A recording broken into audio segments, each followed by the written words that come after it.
La décision est désormais définitive, la méthode de fonctionnement et de paiement des ordures ménagères dans le Pays de Bitche va changer. La CCPP a décidé de passer d'une taxe d'enlèvement à une redevance incitative en fonction du nombre de fois que l'on sort sa poubelle. C'est un système qui se veut plus juste pour les 17 000 foyers concernés.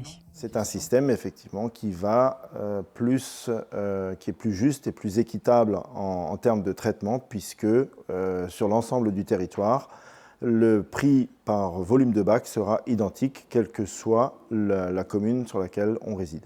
Leur participation au paiement du service d'ordures ménagères va dépendre évidemment du nombre de personnes et du volume produit. Il y aura un rapport direct entre la production et le paiement du service établi. Aujourd'hui, c'est un calcul théorique, puisque nous sommes à 17% de la valeur locative, ce qui fait qu'aujourd'hui, des gens qui ne produisent pas de déchets, des maisons qui sont vides, produisent des recettes pour payer un service qui, en définitive, ne valorise pas d'ordures ménagères.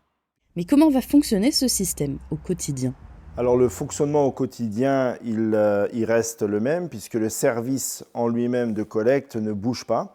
On reste sur un système de collecte par quinzaine, du bac bordeaux et du bac jaune de façon alternative.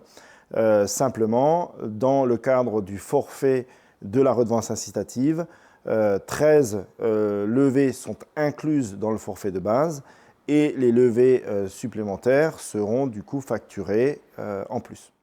Les levées supplémentaires concernent uniquement le bac bordeaux. La grille tarifaire est définie en fonction du type de logement, du nombre de personnes pour les logements individuels et le nombre de logements pour les habitations collectives. Les professionnels camping et EHPAD ont aussi leur grille. Les tarifs pourront évoluer et s'adapter au fil du temps suite au retour d'expérience. Le changement sera effectif dès le 1er janvier 2026.